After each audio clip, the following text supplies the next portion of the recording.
പ്രിയമുള്ള മുഅ്മിനുകൾ, പരിശുദ്ധമായ മുഹറം മാസത്തിൽ മുഹറം 10 നോമ്പ് എടുക്കുന്നത് വലിയ പുണ്യമുള്ളതാണെന്ന് നമുക്കറിയാം.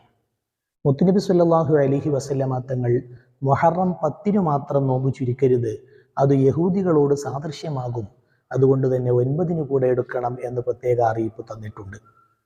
അപ്പോൾ വിശ്വാസികളായ ആളുകൾ മറ്റു മതസ്ഥരുമായി സാദൃശ്യമാവാൻ പാടില്ല എന്നത് ഇതിൽ നിന്ന് വ്യക്തമാണ്. ഓണം എന്നത് ഹൈന്ദവരുടെ വിശ്വാസ ആചാരവുമായി ബന്ധപ്പെട്ടതാണ്. ഭാഗവതത്തിൽ അഷ്ടമസ്കന്ധയിൽ തിരുവോണ നാളിൽ അഭിജിത്ത് മുഹൂർത്തത്തിൽ വാമന മഹർഷി ജനങ്ങളെ അനുഗ്രഹിക്കുന്നതിനു വേണ്ടി വരികയും അതിനെ ഓർത്തുകൊണ്ട് ഹൈന്ദവർ ആഘോഷിക്കുന്നതാണ് ഓണം. അതിൽ മുസ്ലിമീങ്ങളായ ആളുകൾ ആ ആഘോഷത്തിൽ പങ്കുചേരുന്നത് ഒരിക്കലും ശരിയല്ല. ക്രൈസ്തവർക്ക് അവരുടേതായ ആചാരങ്ങളുണ്ട്, അതിലും മറ്റു മതസ്ഥർ കൈകടത്തുന്നത് ശരിയല്ല. മുസ്ലിമീങ്ങൾക്ക് മുസ്ലിമീങ്ങളുടേതായ ആചാരങ്ങളുണ്ട്, ആരാധനകളുണ്ട്, അതിലേക്ക് മറ്റു മതസ്ഥരും കൈകടത്തുന്നത് ശരിയല്ല. മതസ്നേഹം എന്നത് രാജ്യത്തിനൊന്നും ഗുണം ചെയ്യുന്നതാണ്. കാരണം യഥാർത്ഥ മതവിശ്വാസി മറ്റുള്ളവരെ ഒരിക്കലും ആക്രമിക്കാനോ അല്ലെങ്കിൽ വർഗീയത വെച്ച് പുലർത്താനോ സാധിക്കുന്നതല്ല.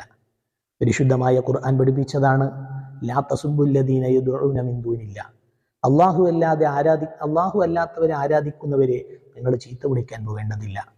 മുത്തുനബി സല്ലല്ലാഹു അലൈഹി വസല്ലമ തങ്ങളും പഠിപ്പിച്ചത് അക്രിം ജാറക വലൗ കാന കാഫിറ, അയൽവാസി അവിശ്വാസിയാണെങ്കിലും നീ അവനെ ആദരിക്കണം, ബഹുമാനിക്കണം എന്നാണ്. ശ്രീനാരായണ ഗുരു പഠിപ്പിച്ചത് അവനവൻ ആത്മസുഖത്തിനായി ആചരിപ്പത് അപരനും ആത്മസുഖത്തിനായി വരണമെന്നാണ്. ഇതുപോലെ തന്നെയാണ് ക്രൈസ്തവരുടെ ബൈബിളിലും മറ്റു മതസ്ഥരുടെ വേദഗ്രന്ഥങ്ങളിലൊക്കെയും ഉള്ളത്.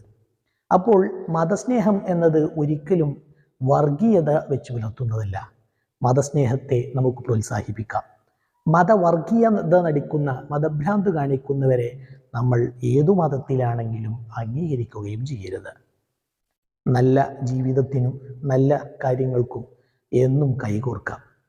അല്ലാഹു തആല തൗഫീഖ് നൽകി അനുഗ്രഹിക്കുമാറാവട്ടെ.